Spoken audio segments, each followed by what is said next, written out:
Okay, you knew this was coming, people, but did you expect this? Probably not.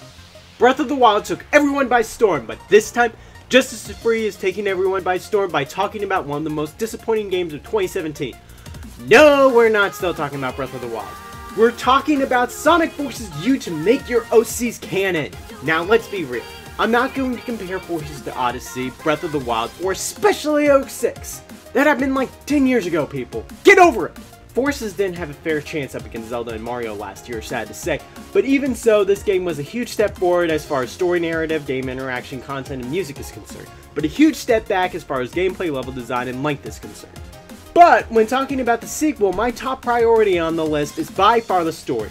The story in Sonic Forces is one that Sonic fans have been waiting for a long time, but even though the plot stands out as one of the best since Black Knight, its execution isn't very good.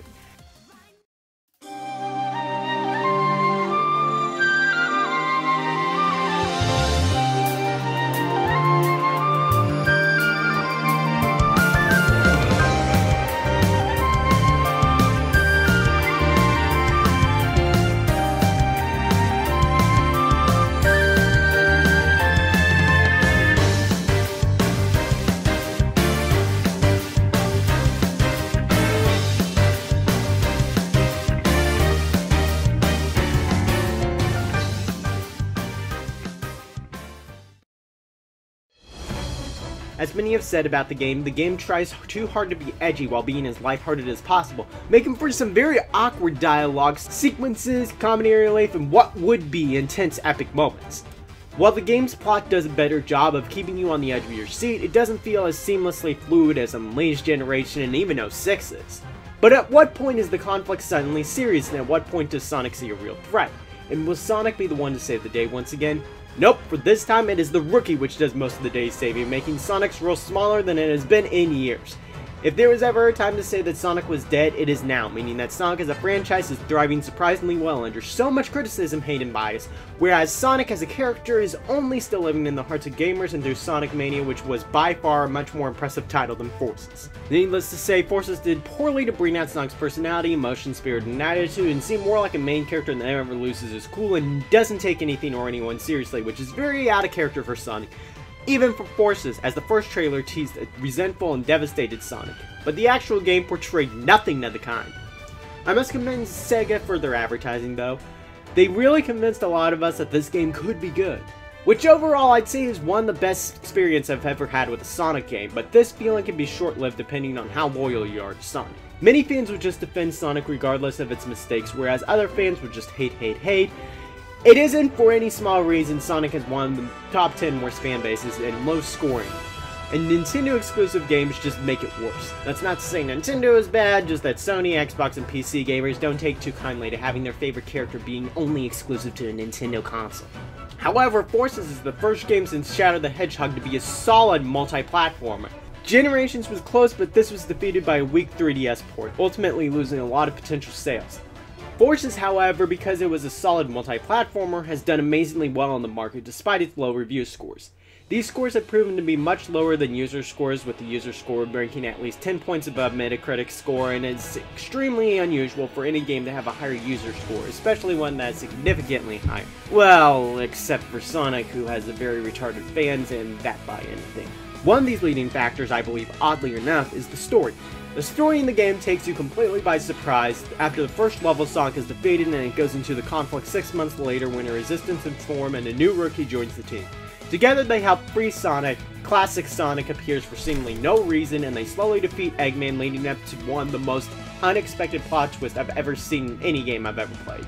What makes this plot stand out from any other Sonic games is 1. Sonic is defeated, 2. Eggman takes full control of the planet, 3. You see all of Sonic's friends at an almost hopeless state, 4. Sonic doesn't really make any progress until the end, 5. Eggman never reveals his secret or his full plan, 6. Eggman's new henchmen never double-cross him like every single henchman that he ever had, 7. Eggman's army is overwhelming. 8. They're in the middle of a war, a real war. 9. Sonic is brought low. 10. Eggman has several backup plans that actually work!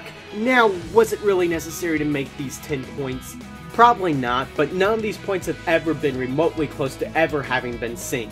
Now this is the start to what could be the triumphant return of the Sonic series.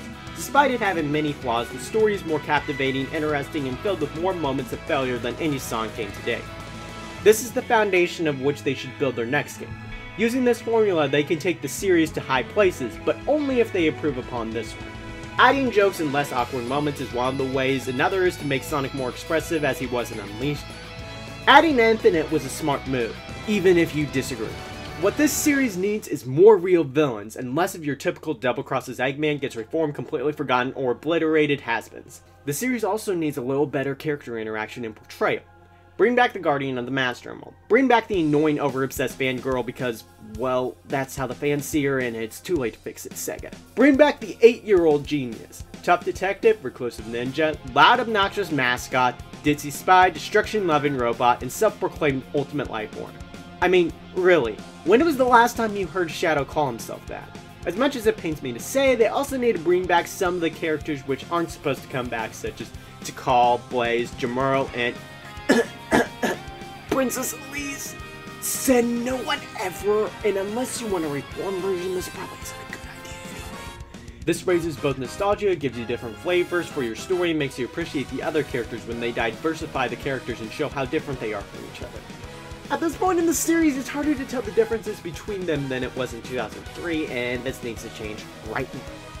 While Sonic's friends got the attention they deserve in Forces, they aren't quite yet at the point where I'm satisfied with their portrayal and involvement roles. The radio communication during gameplay helped this along and also helped the story along, making it always feel like we were in the midst of the action.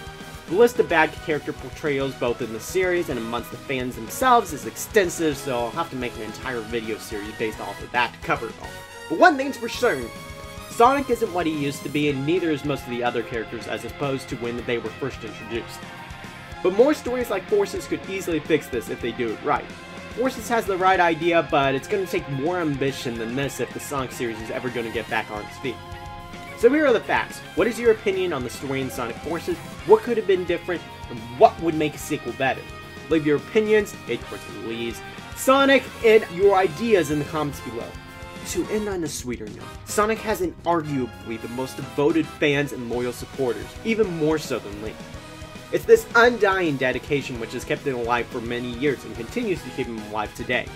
Were it not for his devoted fans, Sonic could easily end up as a dead franchise once and for all.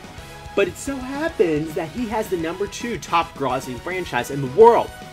Yeah, he beats Pokemon, oddly enough, as long as the wind blows in gaming exists. You just have to face the fact that Sonic, along with Mario, shall never die, and that the haters should just make a fan game if they're never going to be satisfied with the crap Sega gives them.